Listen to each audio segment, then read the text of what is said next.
Republicans trying to move ahead with their health care plan, but there's tons of opposition in Congress, and the loudest voices coming from fellow Republicans.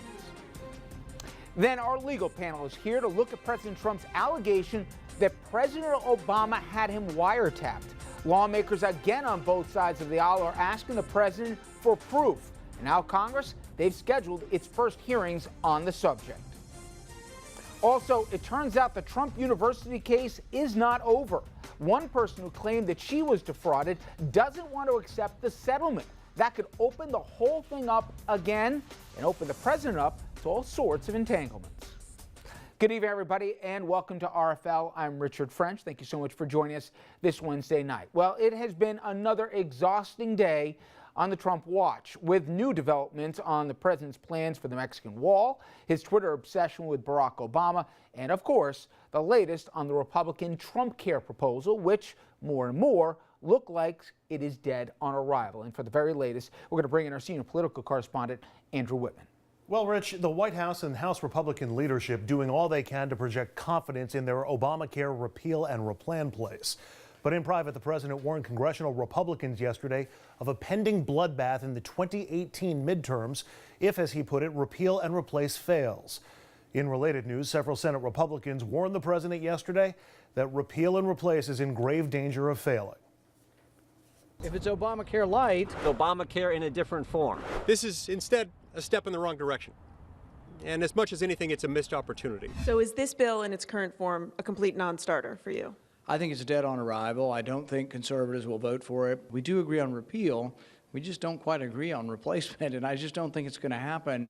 Now, this is another group of Republicans worries that the Trumpcare plan goes too far. The four Republicans signing a letter saying they cannot support the bill as written because it jeopardizes the expanded Medicaid protections in their states and the millions of people enrolled in it. Meanwhile, new reporting on the growing rift between President Trump and former President Obama, this following Trump's tweet storm this weekend. Obama himself has issued no public remarks, but people close to him have talked to both CNN and the Wall Street Journal, describing Obama's reaction as, quote, livid, furious, irked, and exacerbated. All this as the Trump White House begins to fashion its first budget proposal. And early reports showed to pay for Trump's Mexican wall, the one he promised that Mexico would pay for, President Trump wants to cut the Coast Guard budget by $1.3 billion and cut TSA funding by $900 million and cut FEMA by $900 million. All in the name of national security, as Mr. Trump has described the border wall. So far, no comment from the White House on the roles that the TSA and Coast Guard play in protecting the nation's security at airports and waterports. Rich?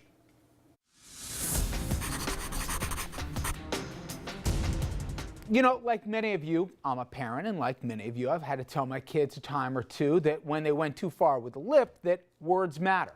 Well, unbelievably, it seems that we need to have an overdue teachable moment with our 70-year-old commander-in-chief.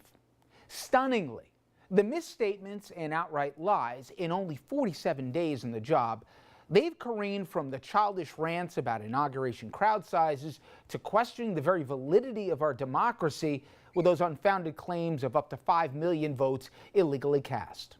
Somehow, he has actually ratcheted up the volume and the frequency of alternative facts since that bizarre first week, as well as reaping the whirlwind of an irresponsible campaign that delighted in leaks and trafficked in false promises.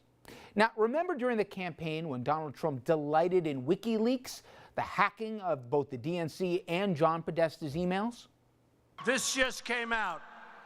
WikiLeaks, I love WikiLeaks. By the way, that was a crime that he was delighting in. Well, today, our intelligence agency and our national security are imperiled. That's because this time, WikiLeaks, they've hacked the CIA. Now, I know Trump has questioned the loyalty of our intelligence agencies because they, and like most of us, we, have wondered about his ties to Russia, among other litany of other things. But how does he even feign concern today, given his past support of Julian Assange and friends? Okay, let's move on to health care. Now, remember when then-candidate Trump promised the following us on 60 Minutes.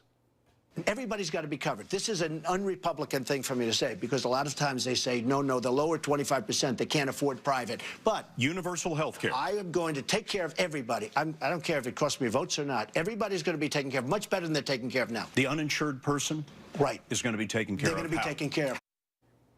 Yeah, right. And I've got a bridge for sale. The repeal and replace big announcement yesterday was about as popular as New Coke. Now, rushing it to a vote before even rank and file could look at it, let alone getting the CBO to score it so we actually would know how much the thing would cost, how many people would lose health care. Well, that doesn't exactly deliver on your promise of also being the, quote, most transparent president in American history. So far, the great negotiator has managed to do the impossible. He's actually managed to unite Democrats and Republicans for different reasons against a signature campaign issue. Some art of the deal there, Donald. Now, how about that wiretap that wasn't? Here is the tweet. Of course, our commander-in-chief, well, he shut off this weekend when no one was around to hide his phone from him. He said, how long has President Obama gone to tap phones during the very sacred election process? This is Nixon Watergate. Bad, sick guy. Well, when nobody other than Mark Levin and Rush Limbaugh stand by you, you got some issues, and they're about to get much worse. Now, Congress is investigating, and this time they say both of them, Republicans and Democrats, are going to do some digging. The FBI, they're livid, and I'll take bets with anybody out there if you think we don't find not a shred of evidence about that Obama had anything to do with this fictional wiretapping, and B, that we will learn that more unflattering information is going to come out on our current president other than he has no credibility. Now, I could go on here with new canards from the past 48 hours. Andrew mentioned a couple of them. Now, remember Mexico paying for the wall? Well, it turns out not so much. He'll be cutting national security from our Coast Guard and our TSA to pay for that wall. Yesterday, he tweeted that Obama released all the bad guys from Gitmo. Turns out almost all of them happened on George W. Bush's watch. The point is, here I go again with more facts. But suffice to say, the only thing I believe scarier than the consequences that Trump's words will have on our national security, our national interests, and the ability for our government to function is if the words don't matter. If we stop being shocked by the lies, if this becomes somehow the new normal, God help us, then we have missed the most important lesson in this teachable moment. Thank you for letting me vent. All right, coming up next, we bring in our legal panel. They join us to take a look at President Trump's wiretapping claims. The current president, basically, he's accusing the former president, his predecessor, of a felony. Whole lot of legal implications to this one on both sides.